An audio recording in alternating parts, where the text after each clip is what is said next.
Let's start, Abhi. Yeah, all right. Cool. Let's start. Okay, hi everyone. Good afternoon and welcome to today's webinar. Today we're talking about languages of the future, that is Korean and Mandarin Chinese. Our speakers for the day include Aditi Kothekar, who is the founder director of the Oriental Dialogue, and a couple of our senior most trainers at the Institute. Through this webinar, what we want to do is try and answer some questions that are relevant to you as students of this language or as someone who is considering learning one of these languages. At the end of it, we'll open it up for any questions that you might still have. And if you have any questions while someone is talking, you can put them into the chat box and we'll address them at the end. So let's get started. Usually, when we talk about learning of foreign languages, European languages are the ones that come to mind. All of us have this one cousin, relative, or friend who studied French, Spanish, or German. And we are all encouraged to pick up these languages only because they're tried and tested. But what actually is the scope for future opportunities after you've learned a language like this? The thing is, the future scope for each language is more or less the same. But what happens is that European languages have so many learners already that the industry is pretty saturated. With Mandarin and Korean, these are relatively newer languages, so there's a lot more space in these industries for you to progress and reach the top a little quicker. So, what we basically need to do is think different. Now, I'd like to introduce Aditi. Aditi is the founder of the Oriental Dialogue, and her story is also pretty interesting. Mandarin wasn't something that she had been in love with from a young age, but even while growing up, she was always good at languages. She grew up outside of her home state of Maharashtra, and she spoke multiple Indian languages fluently. When she grew older, she took up French and completed her diploma, but then decided that that language wasn't for her. Then she did her MBA, and during that, she found out about Mandarin Chinese. So she studied for a bit in an institute in Pune, and at that time, she realized that there was no other place in Pune who was offering any further courses. So her trainer at the time encouraged her to apply to Suzhou University in China, and she went there to study Mandarin.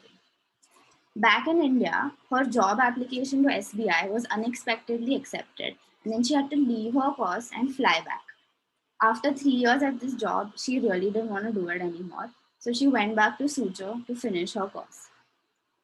She finished it and she was back in India in 2012. Now, after she came back, she decided to really dive into this world of Mandarin language and she started teaching short courses at a lot of different places. And after all of this, she decided to start her own institute called the Oriental Dialogue. Now, the Institute, the Oriental Dialogue, has its own story, which Aditi will take you through. Thank you so much, Abba, for the introduction. Now, and thank you so much for all of you, that you joined in. So happy to see so many people joining in. Let me tell you my part of the story now. So, when I was studying in China, so it's this university called Suzhou University, I had people from all across the world studying with me. I could broadly divide them into the Westerners and the Easterners. Now, the problem was that when we were studying, we were using one common textbook that was actually designed for the Westerners to learn. And the Easterners, all of us, would understand a lot of concepts very easily. It would take 2 or 3 classes for people to understand, like the Westerners to understand a particular concept, and we were all sitting there bored because we'd understood what is happening. For example, as us Indians, if I give somebody a compliment saying, "Wow, yeah, what a dress," that person will say, "Kaha, yaar." So they use the word "kaha," where, which is a very normal terminology in the Eastern culture, where you say "kaha," where.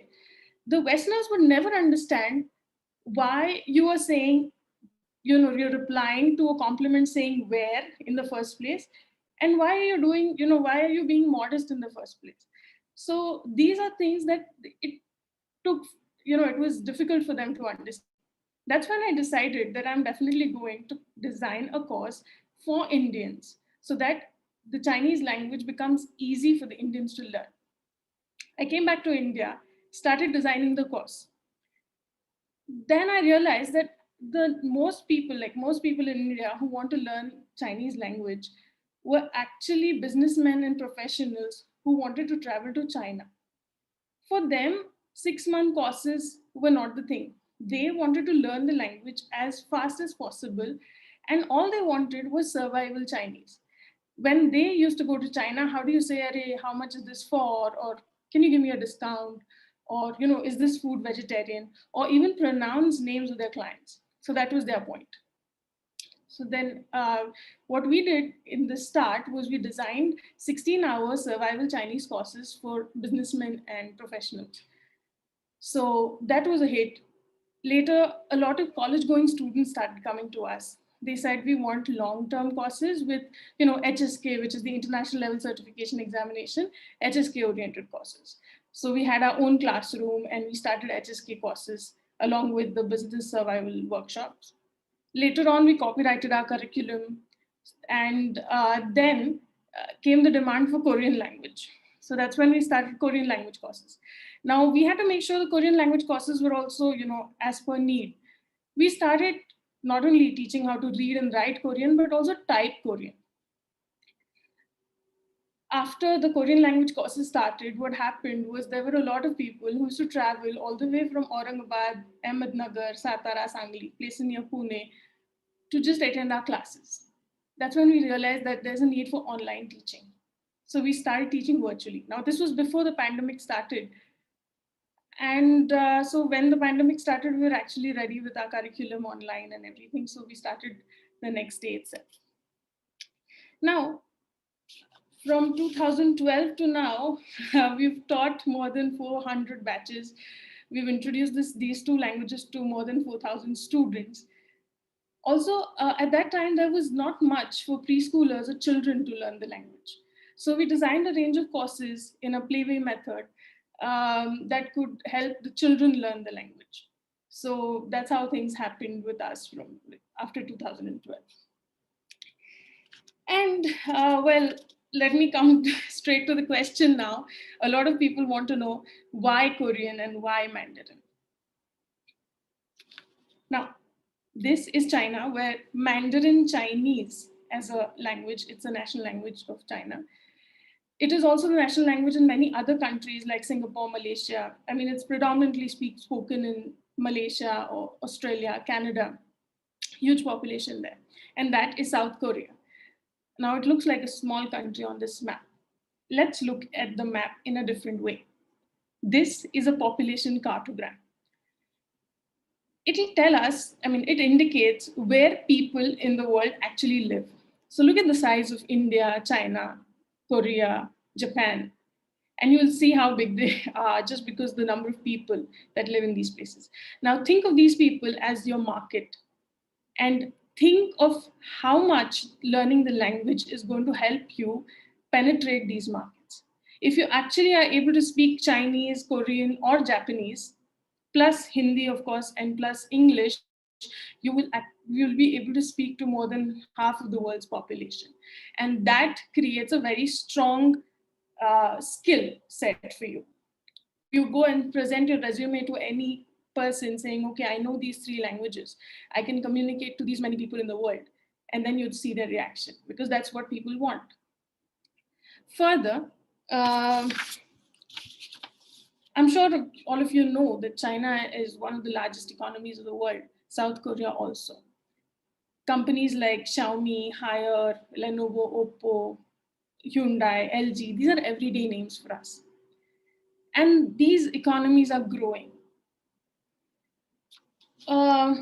Also, I would like to take you further to a point that surprises everybody. China in the year 2019-20 and the first few months of 2021 also has been the top trading partner for India. Now, this was a news published by Economic Times on the 24th of February. And all of us know, right? In the industry, you go anywhere, people still buy a lot of Chinese machinery. They need spare parts. This everyday talk with the Chinese people. And what is most important is the language, of course. Even Korea, for that matter, is one of the most active trading partners with India. We use so many Korean products every day. Like we use a Samsung, we use a Hyundai car, so many of them. So that's why I would really like to say that as an individual, it's not really necessary that you look at these places only as economies and how the economies are doing, and only then I'll take this language up. As an individual, on an individual level, there are so many opportunities available.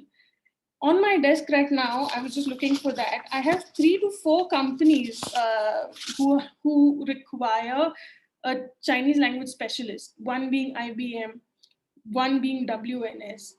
I just received a message from someone from Tech Mahindra day before yesterday. There are a lot of openings in the market, and you must go through them just to understand whether your background matches with that, and then learn accordingly. So look at these opportunities as an individual.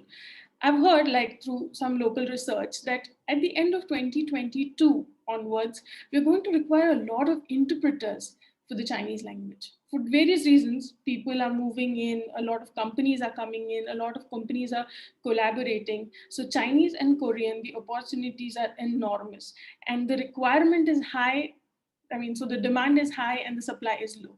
That's exactly what the situation is like.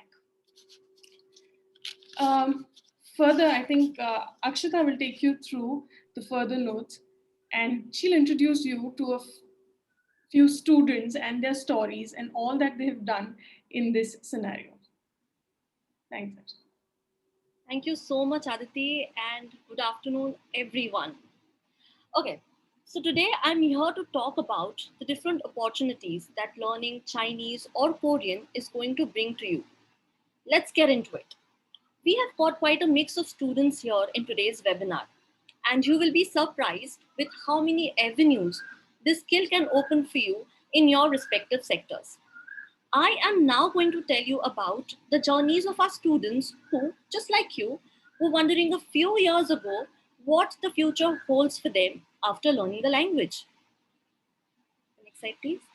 Dr. Rajendra Thite has a business which distributes LED devices and other equipments. This requires him to import the required raw material from China.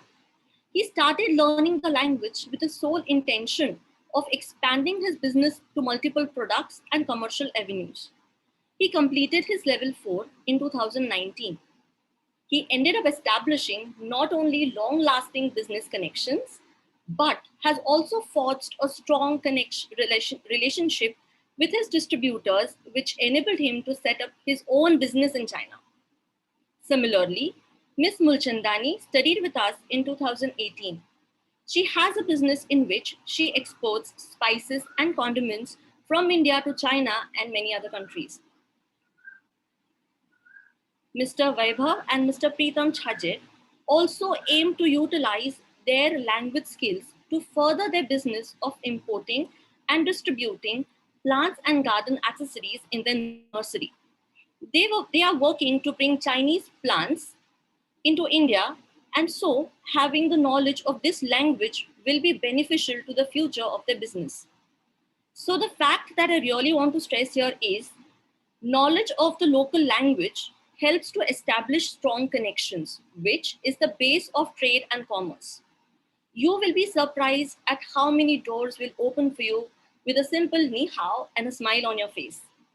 Moving ahead, let us now talk about the opportunities in the corporate sector. We have been conducting several corporate courses since 2012 for numerous firms across India. These firms need to send their employees to China or Korea to learn new manufacturing processes or expand their domain of operation. We have conducted such courses in JBIL, Bosch, John Deere, Expert Global, to name a few. Chinese and Korean language skills will provide you with numerous opportunities in such firms, as having the linguistic know-how of a region is the first step in establishing your foothold in this region. Students have been able to take a long leap in their professional career by just adding language skills in their CVs. Going further, let's look at the industry where there are numerous opportunities for you, that is, the translation and the interpretation industry. Ms. Rachna here works as a translator and an interpreter. The role of an interpreter requires advanced language skills, as they are an important cog in the wheel of business and political relations. Rachna has worked with several firms as their interpreter and was also a part of the group who received scholarship to study Chinese language and culture at Chengzhou University in China. One of our students, Yash, works in a firm where he has to interpret regional documentation and business strategies of a competitor. Girija works with a leading publishing house where both Chinese and Korean language skills have propelled her career to new heights. She works in the marketing domain where a unique method of teaching helped her not only to learn the language but understand the cultural nuances of dealing with Chinese people. Ahana works for a reputed data analytics firm where she is interested with carrying out market research in China through telemarketing with the help of questionnaires with Chinese customers. It is my pleasure to tell you that several students of TOD are involved in translations of blogs, manuals, invoices, news articles, etc. Since Chinese and Korean are still niche languages, the remuneration received for such projects is comparatively higher than other languages in today's market. The next career prospect that I'm going to talk to you about is something very close to me, teaching. I am very proud to be in front of you all today, and that is only because of the skill that I acquired a few years ago. This path was also enabled to our student, Mrs. Jagruti, who will soon be teaching Korean in a school. I would now also like to tell you about Anuja, who is a yoga instructor. She taught yoga to her fellow students in China.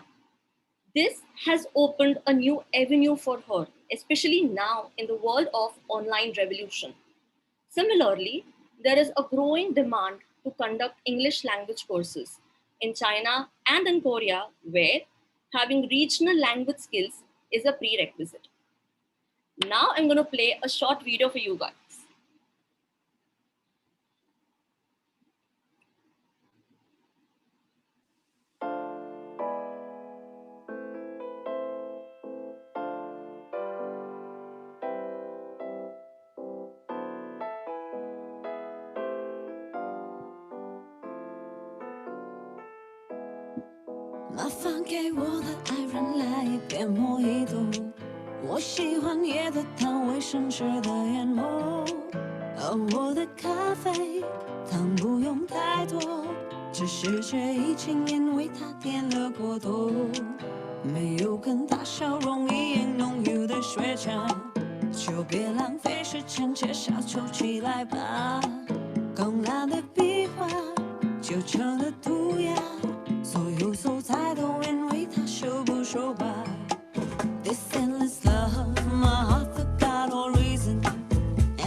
I'm sure you all must have enjoyed the video.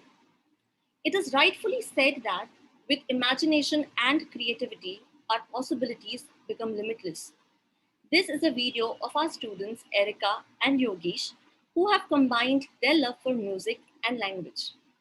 Erica used her love for music to learn the language and now aims to use the language to express her style of music. Do check out her YouTube channel for some Indo-Mandarin fusion. Yogesh discovered his passion for music whilst touring through China and experiencing the Chinese culture. Not only was Yogesh able to expand his business, but also discovered his passion during the process. So, if you have such skills, you definitely need to take that leap of faith. Knowing the language opens a plethora of opportunities for you, as we have seen so far, and not just in the so called conventional domain. We recently did the Mandarin dubbing of the Marathi film Muramba for the International Film Festival. Subtitlers and dubbing artists are required by many entertainment and production firms to provide subtitles to regional videos, series, movies, and songs. The added benefit here is that you will be able to watch your favorite Korean drama without the subtitles. Our student Shivangi here has won 2 pageants and works as a freelance content writer and an event organizer. Mandarin helps her to make strong connections with her teammates and clients. In a field where strong global connections go a long way in achieving success, Shivangi has certainly maximized her language skills for the greater good. We also have another student, Juhi, who works as a chef and is now trying to integrate her culinary skills with the Korean culture. Vaishnavi and Ria are two of our students who learned Mandarin. They used it on their resumes to get admission in reputed universities. We are very proud to have contributed to these wonderful journeys, and we look forward to doing the same with all of you. And now I request Rujita to take further from here. Thank you. Thank you so much, Akshata. Hello and good afternoon, everybody. Language learning process is broadly divided into 6 levels. Mandarin exams are called HSK exams and they correspond to each individual level. Currently there are 6 HSK exams and there are 3 exams for spoken proficiency. They are called HSKK exams. You can see in the left hand side figure as to how HSKKs correspond to HSKs. Whereas in Korean, there are only 2 exams, and these exams are called TOPIK. The grading is a little bit different for Korean. You will be awarded an appropriate level based on how much you score in these TOPIK exams. Generally speaking, TOPIK 1 can be given after level 3 and TOPIK 2 after level 6. Now let's see how your language evolves throughout these levels. Each level progresses differently. Let me show you how one sentence can be expressed in different levels using complexity. First level will introduce you to the basics of the target language. It equips you with a kind of vocabulary where you can say sentences like, I like coffee, I don't like tea. Level of proficiency achieved in this level is not sufficient to be able to work on the projects you may come across in the industry. At level 2, you are able to speak sentences like, I generally like drinking coffee at Starbucks, but today my friend made some tea for me. Completing this level will open quite a number of opportunities in the industry. By the end of level 3, 4, students can express their thoughts in a much better way. Something like, I used to drink coffee, but recently I found out that it's bad for your health, so I have stopped drinking it. Let's have a look at advanced levels. So these are levels 5 and level 6. They are all about literature, media, history, geography, philosophy, traditions, culture, and whatnot. You start learning idioms and proverbs, and you can actually use them in sentences while you're speaking. By completing these levels, you can state your opinions on a vast range of topics. These levels are required if you wish to move to or study in your target country. However, a number of universities and companies, they do accept level 4 certification. Here, this is a quick search on Naukri.com. Even if you search at this point in time, there are thousands of jobs available for Mandarin as well as Korean language experts. Now, the kind of jobs which are available in industry will broadly be divided as translation work and interpretation work. And we are going to, let's first talk about translation. We are going to show these jobs from easy ones to difficult ones. Many companies receive invoices in Chinese or Korean, where specific information is to be extracted and provided to the concerned authority. This is routine work, so an employee can make a fixed vocabulary database to ease their job. You can see a sample invoice here. This is a Korean invoice where required information is limited. Invoices have templates, so this is one more advantage. So employees do not have to spend a lot of time for such minor translations. Companies can hire level 2 students who can manage these small tasks. The image below is of a multi-billion Chinese baby product company called Baby Tree. And one Indian baby product company hired a level 2 student who had to extract specific information on Baby Tree about their user integration, their business and sales strategy, their new product launches, etc. Now, this image may look small, but the content is all in Chinese. And one more challenge was that it was very difficult to access from India since it is a Chinese website. While working on such jobs, students have to build their own vocabulary database related to that particular domain. And you may even be tested for the knowledge of relevant vocabulary at the time of your interview in such industries. Now, companies involved in ESG research stands for environmental, social, and governance. They are looking for level 3 students where the scope of translation may vary and is not always repetitive, but it is still restricted to a specific domain. So again, building your own vocabulary database is the key. In this particular case, it was words like environment, pollution, donations, board of director, etc. Now we come to the difficult ones. Clients that need larger materials translated are looking for level 4 plus students who can translate legal documents, process manuals, technical documents, movies and TV shows, subtitles, etc. Here is one sample of a legal certificate and a movie which is translated in English. Does anyone know the Chinese name of Dangal? Shuai Chao Pa Pa Pa, if you know. Now, the same goes for interpretation. We come to interpretation. A level 3 student was involved in a survey related to pharmacy, which was done on native Chinese people. Now, this is just a representative image for that. She was given a questionnaire like this. There were yes and no questions. And uh, she just had to read those questions to the natives. Her main challenge was to speak with confidence and sound as authentic as possible.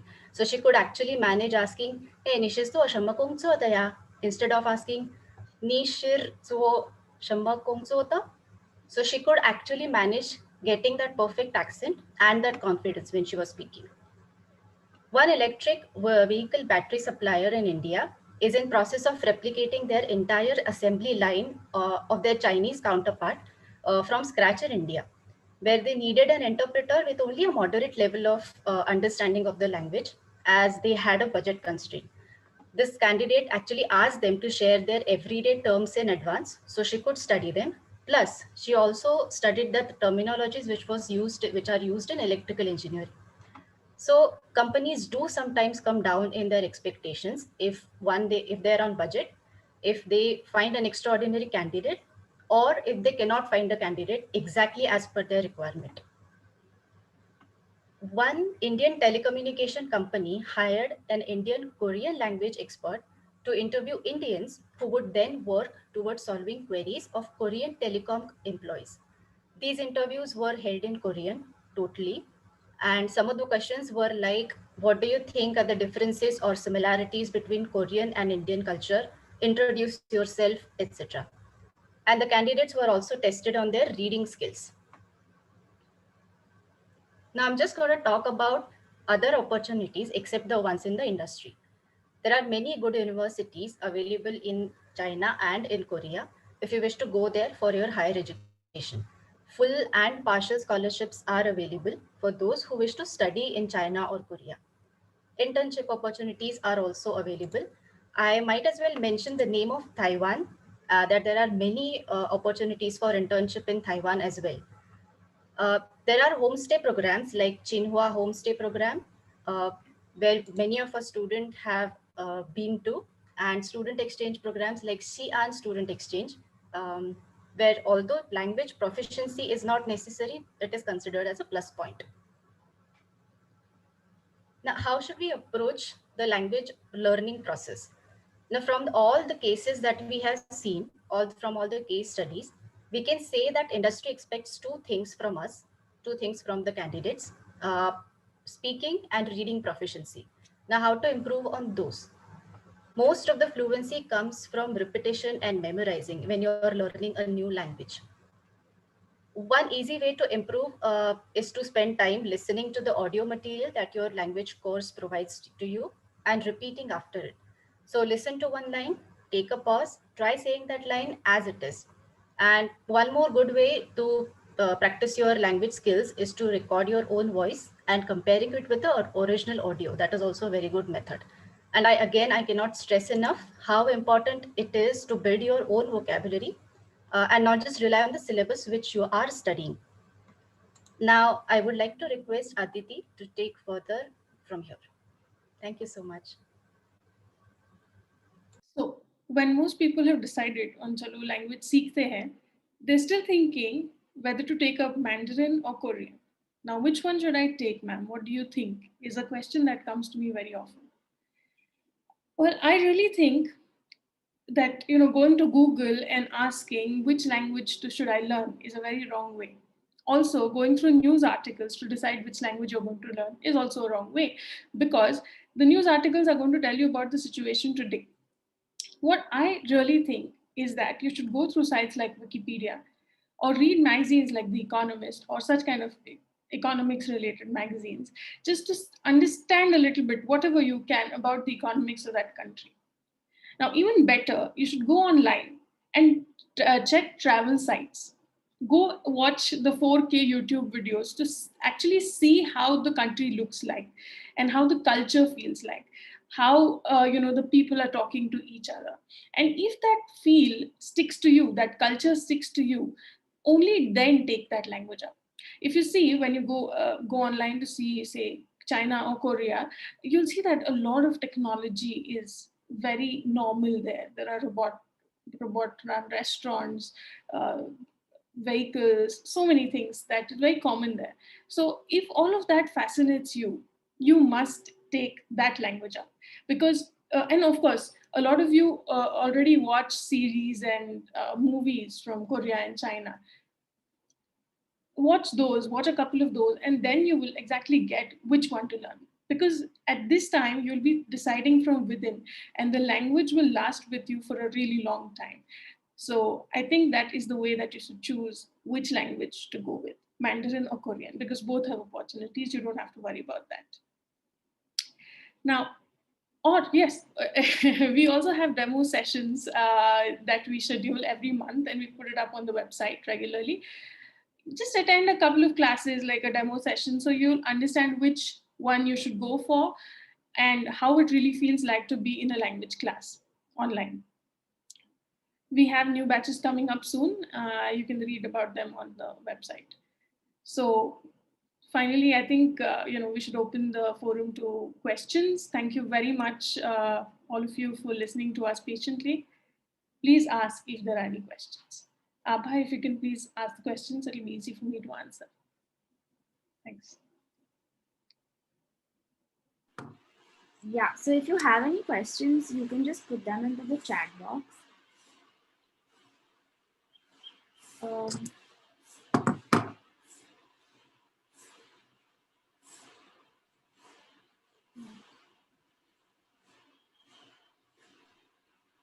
I think Bhagyashree's has been asking. Bhagyashree's asking for a She question. has also raised her hand. Yeah. Can you put the question into the chat box, please? It won't be possible for us to unmute everyone. It's locked actually. That's why I raised my hand. The chat box is not open. Oh. Okay, then let's. Okay, all right, Bhagesh, you can ask your question then. Okay, I want details about topic exams, like Korean topic exams. I mean, how they are conduct and when it will be. So please answer. So I think the topic exams are conducted once in 6 months, and currently with the online scenario, I have seen that one or two exams have been cancelled. But then there will be exams coming further very soon. I'll let you know about the dates online. Is that okay? Yeah, okay. Yeah, you Thank you. need the dates. Is that so? Or what else do you need about the language exam? Regarding study.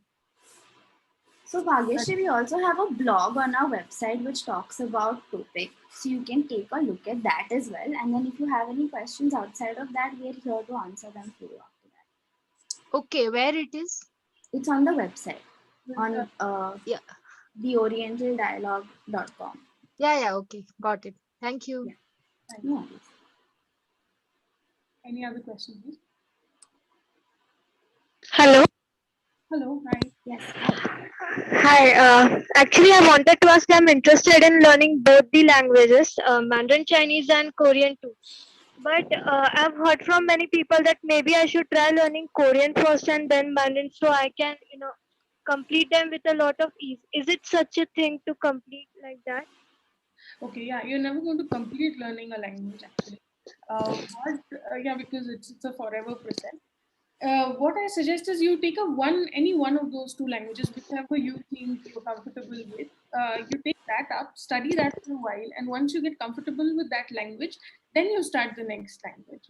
Because otherwise, both the languages have a lot of vocabulary to learn, and obviously, all that you're going to store in only one part of your brain, so it's going to confuse you, at least in the beginning. So it's better that you start with one language, get comfortable, and then start the next one. Okay, thank you so much. Thank you. Thanks, Nidhi. Shweta has a question, I think. Yes. Hello. Am I audible? Yes. Yes. I wanted to know about the student exchange programs. Like you mentioned about some student exchange programs. So are there any for Korean languages? Yes, there are a lot of student exchange programs, both for Korean and Chinese. There are very specific websites that you can go to online, and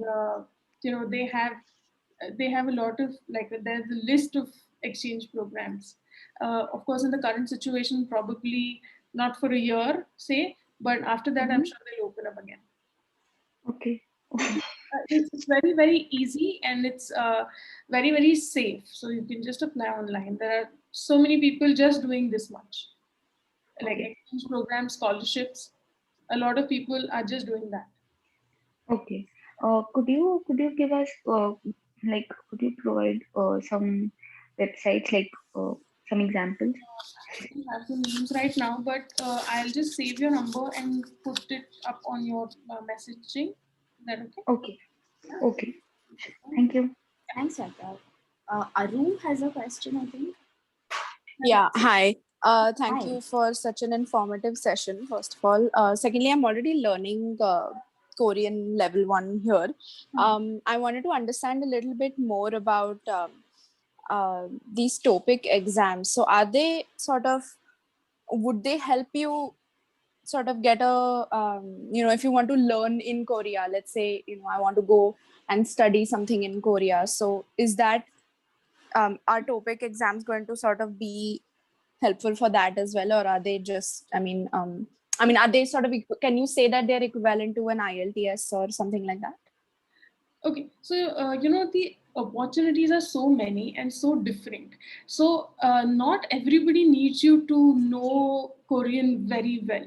Now there are two things. One is, if there is let's say you're applying for an internship. Okay, so let's say there's a company who needs someone who knows the language very well, and that's why they're recruiting you. Then in that case, they'll ask you for a TOEFL exam. But say you're applying to a biotechnology company who don't really need you to speak Korean to anybody, but for you as an Indian in Korea, it will be comfortable if you know the language, and that's why you're learning. So Okay. it's actually according to the requirement, and only then it's important to have the TOEFL. All right. I actually had another question about career prospects.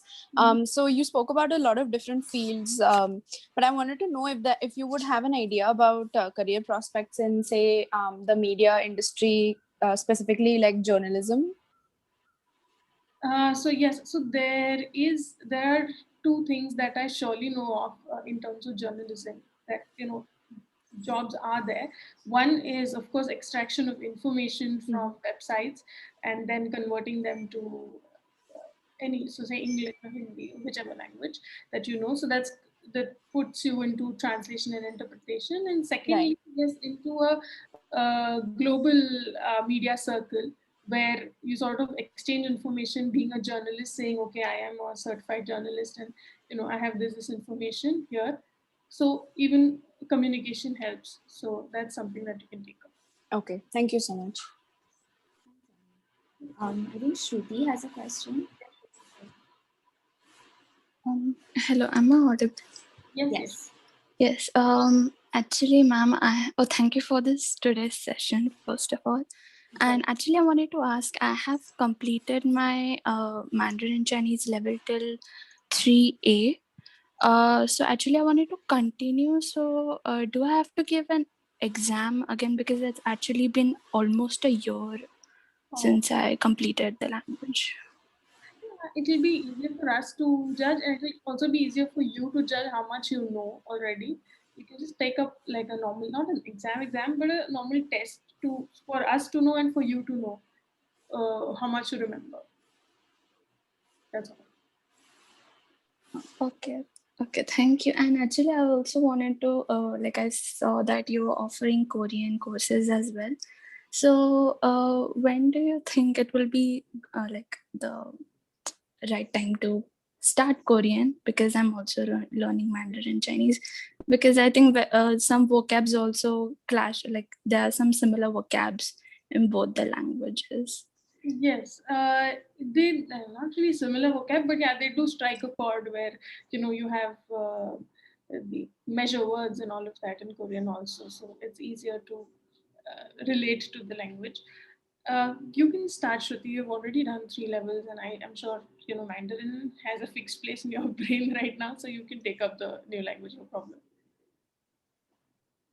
Okay, thank you so much. Thank you, Shruti.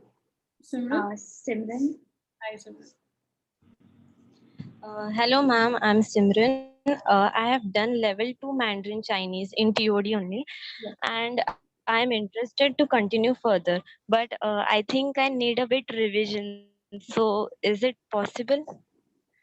Yeah, I must tell you this, but so at the Oriental Dialogue, because of people from varied backgrounds, what happens is a lot of people have to take a break while learning the language, and to come back to the language. If they want to come back within 1 year, we actually allow you to go through the whole course one more time if you're actually asking within 1 year's time, because you've not lost a lot of that language, and it's a good revision for you to continue to the next level.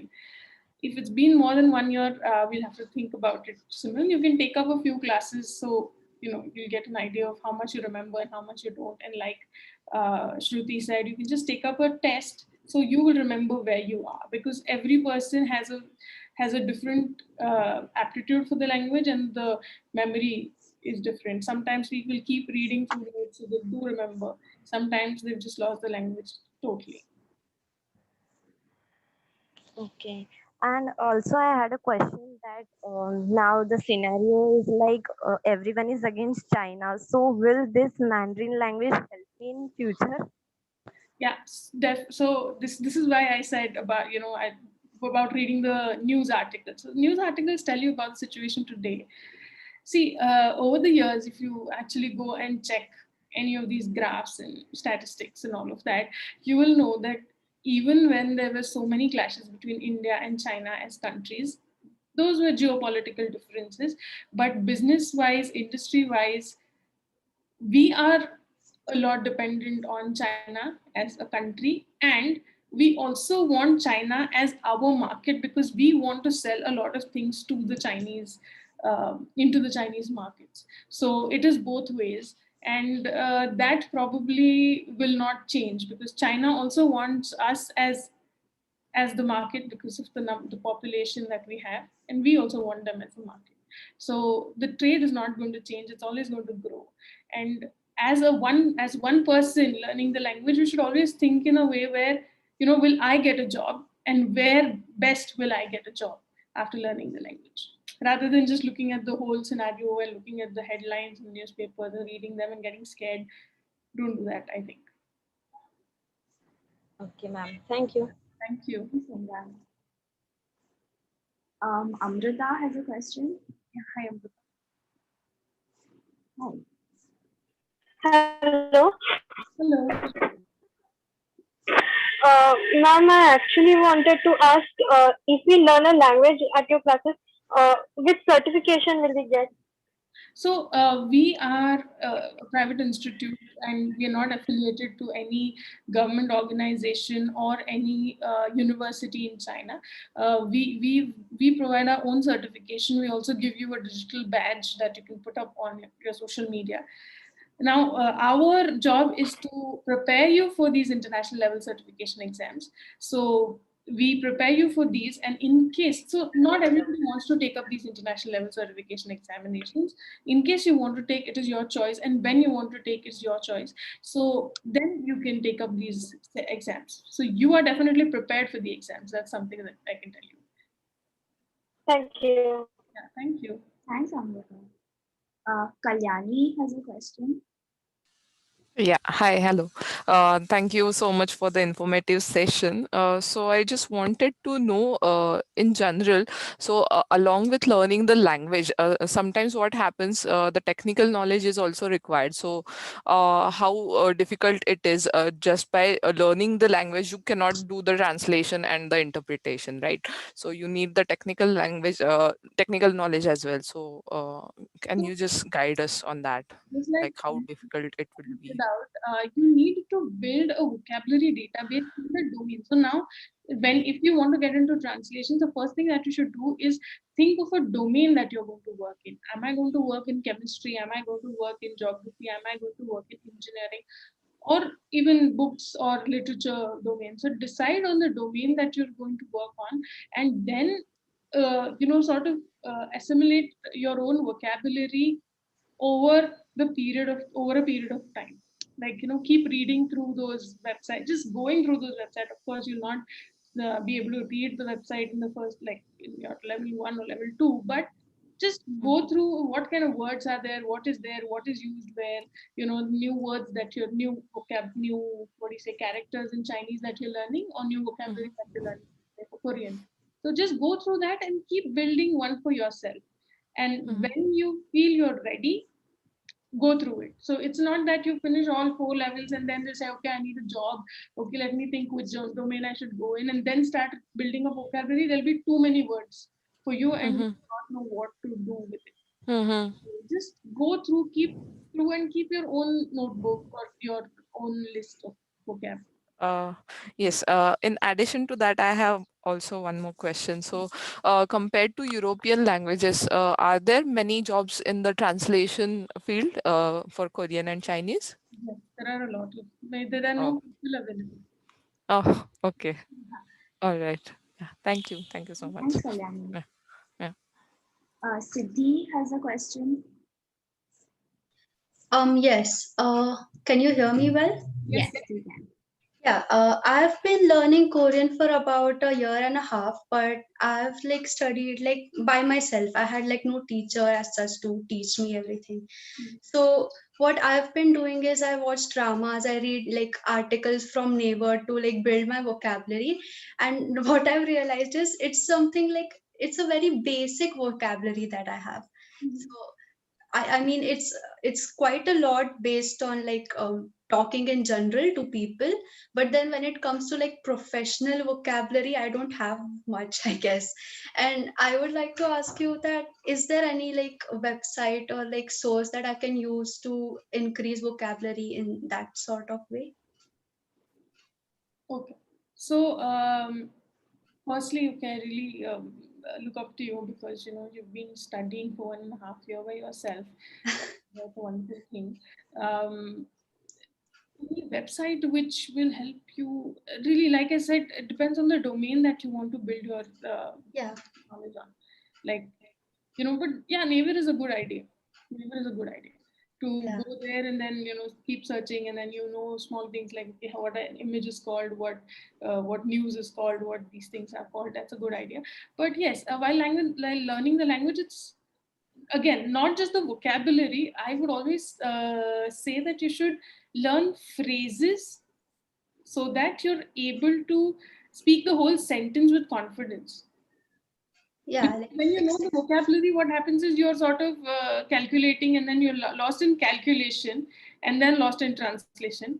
So because the grammar point, okay, yahan pe this will come, then honorifics are there, this is there, that is there. So building the sentence takes a lot of time, and then you lose your confidence. Rather, a lot of places you just learn a few phrases that you can put here and there, saying ye, ha, wo types.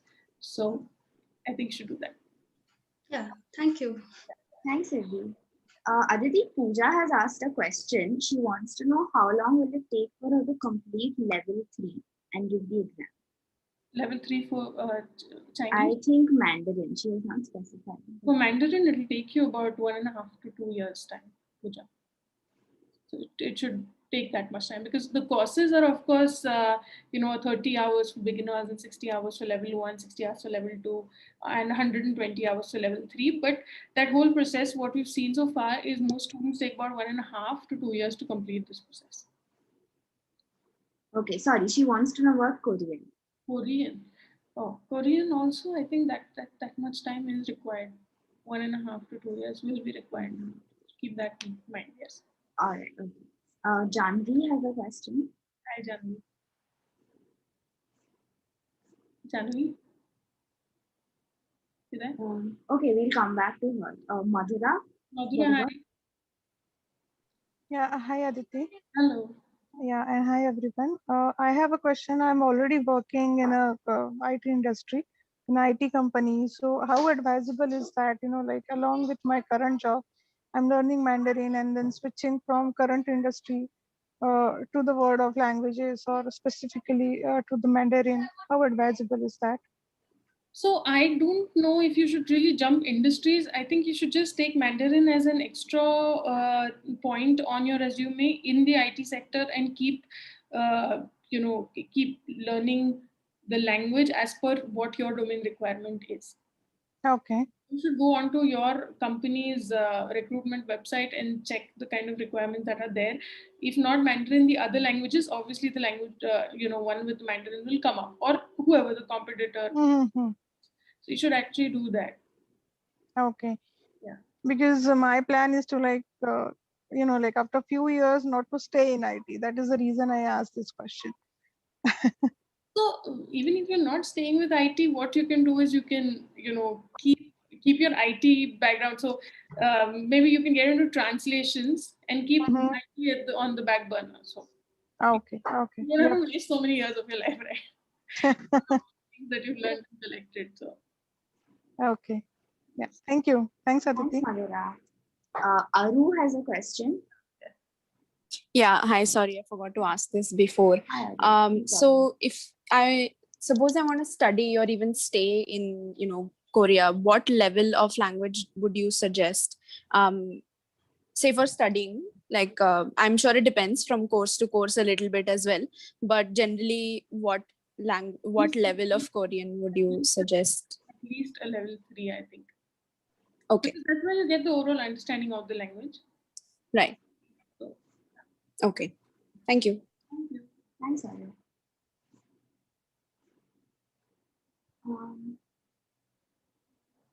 All right. Aditi, we have another question. If I am learning Mandarin or Korean, how do I get into teaching? Sorry, if I learn? How do I get into teaching? Oh, into teaching. So there are a lot of teaching opportunities available. Again, they are on different levels. One is preschool and school teaching. So if you're good with teaching children, you must think of that as an option, because there are a lot of children, a lot of parents who want their children to learn the language, and the teachers have to be able to handle children. That's the pre-advantage. Now, like the most important thing, because otherwise you're just teaching Chinese and the children are running around, which makes no sense. Secondly, there are a lot of corporate trainings required, assignments that are required. So you can actually get into that. That is there. That they come to us. We have a lot of we've taught a lot of companies and teams, say even the culture or the language. So that is there, and of course classroom teaching, where you have people from like these who are interested in learning language. So yes, there is a lot of requirement. You can think about uh, getting into teaching, and again, you can also get into teaching English if you have the necessary certifications. and you know the language, so you can teach English to people in that country. So the other way around. All right. And we have another one. How do I keep myself updated about the job opportunities and internships in these sectors? So we have a Facebook group called Chinese Language Learners Pune and Korean Language Learners Pune. So these two are our Facebook groups, and we keep posting all the requirements, job requirements, and internship opportunities. We put them up there. And of course, if you're on one of our WhatsApp groups, so if you have my number saved, I put it up on statuses, so you'll definitely know. All right. And another question is, how long will it take for me to become fluent in Mandarin? Fluent, you can actually be even from the beginners level. But it's all on you. If I want to say, ni hao, ni samay, in a very fluent way, I can do it from the first level, or then I keep saying ni hao, ni samay till the last level. So it's on you on how much you learn. And like I always say that, learn the whole phrases instead of learning just vocabulary and collecting 5,000 words and 10,000 words. Instead of doing that, learn phrases so that you feel confident about the language yourself. So Darshan, you have a question. Uh, Good evening, ma'am, and good evening all the respective members. And one question I would like to ask, ma'am, in order to work as a live interpreter, so how much time it takes, or what proficiency level it requires? As Akshata ma'am told, it requires high level proficiency if you work as an interpreter. And one more thing, I'm looking for a comfortable job after learning. If we develop a decent level in a language, and after that, I would like to work. I would prefer a comfortable job. So I will get some time for myself as well. Currently, I work as an Italian language expert with Amazon Chennai. But when we work for 9 to 10 hours, then we don't get time for ourselves. So I don't enjoy. I don't want to work for long hours. So So now that you already work as an Italian language expert, you must, I don't know if you will experience this, but going as an interpreter is actually a very tasking job, because the assignments are sometimes for 10 days straight, and then you have to reach the venue at 7 in the morning, and then you leave the place at 9 o'clock because there's some kind of a machine installation and they want to do it as soon as possible. It's like a project to them and a project for you, and they don't, obviously they are calculating their payment, so then they're going to cramp up your work schedule. So it's not going to be a comfortable job for sure. When you can do this job, should be now, again, as an interpreter, you should sound like the native and understand the natives very well, because generally in Chinese or Korean kind of jobs, interpretation jobs, you have machine installations, and then the engineers are sometimes even from the rural parts of Korea or China. So what they are speaking may not be the textbookish language that you're learning. So you have to have a little bit of exposure to the different kinds of accents or dialects, a little bit at least, so that you understand, okay, this is not what he's trying to say, or this is what he's trying to say. So I will not be able to tell you an exact framework, like a time frame, but you need at least a level 4 or a level 5 to get right. If you'd want to get into like full-time interpretation, saying, okay, I'm ready to take any exam. but I individually don't think we have to work continuously, or we have to speak 8 hours continuously as an interpreter anywhere. No, you don't have to speak, but then the the factories, or the where things are being set up now. One of our students was doing a project for a winery, so you had huge machines that were coming in, and then the people had to set them up, and then he was constantly on phone or with someone else. So that's not like an AC cabin where you're sitting peacefully. It's a machine installation place, so it's all dust and everything. So it of course depends on the assignment. Okay, okay. Yes. Okay, thank you, ma'am. And one more thing, current issue is, as you know, COVID-19 is going on across the world. So at that time, what could be the negative impact of learning Chinese? What do you think about it? Or people who have learned the language do not find any negative impact, because even now the interpreters are finding, jobs where they're actually things like that. So there is no negative impact as well. okay, actually, now current situation is country. Their countries are extremely angry with China because they think China spread COVID-19. So they want to remove their business, or they want to disconnect their relation, their business, their diplomacy, all the things. So you are a Chinese expert and you have been to China and you are well versed in this sector. So I want to know your opinion on it. So they started doing it last year. Till now, the industry has seen a rise in trade. So I can't comment any further. Okay. And what about diplomacy? I don't know, so I don't know about that section. Okay. Okay, ma'am. Thank you. Thank you for your. Thank you. Janvi has a question, I think. Hi, Janvi. Hi, Laushan. So good to see you all.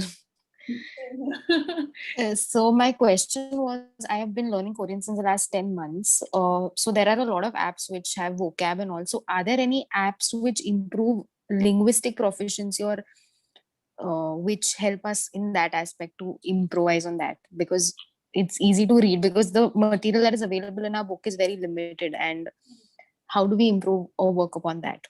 That's the best part is, you record your own voice and then you do it and compare with what you're doing. So that gives you a wide range of whatever you want to read and record and then check again. So I think that's how you should go about it. Okay. So Thank you you. should sound like what the audio is. That's the point. Right. Right. Thank you, Janvi. Thanks. Thank you. I think those are all the questions for now. If anyone has a question, please ask now. Then you just wait for a minute or so. Sorry? They can ask now or send us a message later. No? Yeah, you can always message us later with your questions. You can message us on Instagram or Facebook or LinkedIn also, or you can email us. All of the details about our Sorry to classes. interrupt. Unable to hear you, actually. Can you hear me now? Still, I can't hear. Okay.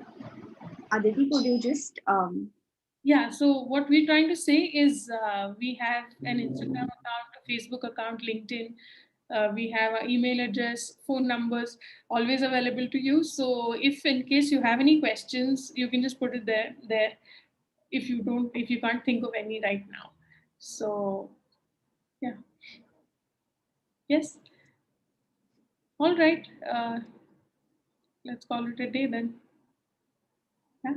It was wonderful to have all of you, and thank you very much for being a part of this webinar. See you soon. Thank you, Laushan. Thank you. Bye bye. Thanks, guys. Thank you. Thank you. Bye.